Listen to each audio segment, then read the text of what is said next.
I'm Tim Mundorf, the Nutrient Management Lead with Central Valley Ag, and today on our Agronomy Focus video, I'm working with Chris Winkelbauer, our ACS Equipment Manager. And Chris does a lot of work with planters, both on their meters, other equipment that ACS sells, but also just helping farmers with kind of some general maintenance things. So Chris, there's some things we can look at on a planter that probably go beyond what I think of we need to do when I'm having problems with my stand.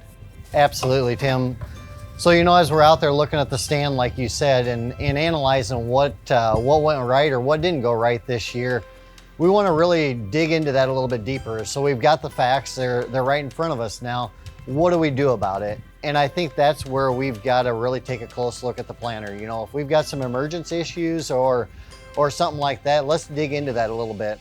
Was that seed there or was it not? And if it wasn't, let's figure out what part of the planter it's coming from. So some of the symptoms we saw out there when we were doing the last videos, we looked at our depth of planting. Now, we had decent even emergence when we did our last filming, but I had some variation, maybe some V2 plants, some V4 plants. We dug those up and we did see a little bit of variation in where that seed was placed in the soil. What things should I think about if I'm seeing uneven emergence, and especially if I'm seeing some difference in the depth that we're placing that seed?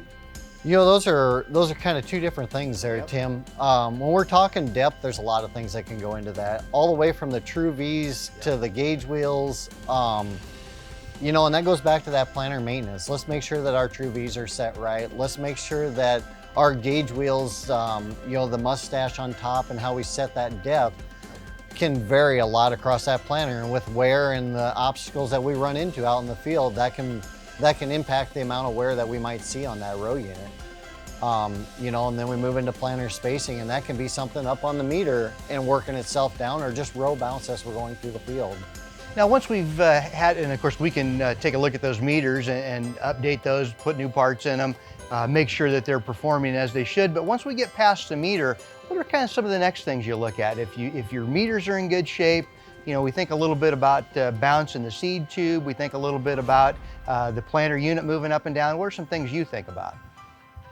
After we've got the top side, I'm going to call it the top side being the meter taken care of, then we really move into the bushings, the parallel arms, the true V's, the bushings on the gauge wheels, stuff like that. It's normal wear parts. It's going to wear, and it's stuff that we just have to stay on top of and make sure that we're constantly checking it. And it's a good idea to give that planter a once over at the beginning of the season or at the end of the season, whichever way you do it typically. As we look at this plot planter here, and I know this is kind of a planter we use to showcase a lot of our technology, we've got the Keaton seed firmers, and you're a fan of the seed firmers for the most part? Yeah, so the new Keaton seed firmers, I think, is just kind of a finishing touch on making sure we get that seed to the bottom of the seed trench. Yep.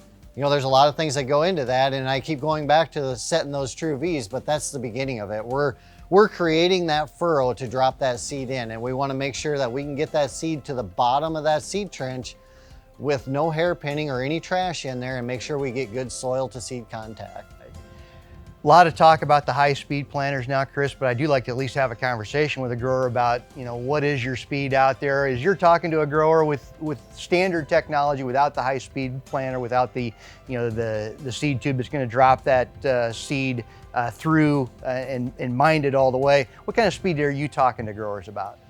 There's a lot of variation on what guys think the ideal speed is, and I don't think that there is a perfect speed out there. It's going to be for the conditions that you're running in and what you're trying to accomplish. But I would say when we get into the high speed scenario, there's more things that we have to look at that point. That varying the amount of downforce that we've got on that row unit becomes a lot more important at that point. Just like a boat going through the water, the faster we go, the more it wants to come up out of the water. Same scenario with the row unit. We got to be able to keep that row unit down into the dirt and keep a proper depth.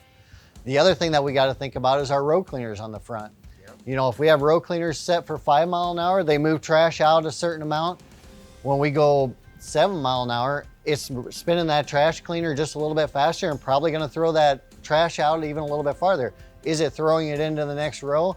Are our gauge wheels going to catch it on the next row and affect our depth? So. Yep. Just putting the high-speed components on there isn't as simple as putting them on there and you're done. There's a lot of things that go into that. Very good. So really for our growers, the takeaway message is, we've got some great technology we can talk about, some new components, some things that could really help them do a better job of getting a good, consistent stand. But before we even go there, we just need to talk about basic planter maintenance, making sure your components are all up to spec, that we don't have worn out parts that are really causing us problems, because really you're probably wasting your money on the technology if that's the case. Exactly. We really need to make sure that that planter is in working order and ready to go before we throw any technology on it. And don't care whose technology you're talking about, we've got to have the planter ready to go. So how do our growers get a hold of your team, Chris, if they want to have a discussion? They can call any one of their FSAs and they can get them in contact with the ACS equipment team or get a hold of us directly. Very good.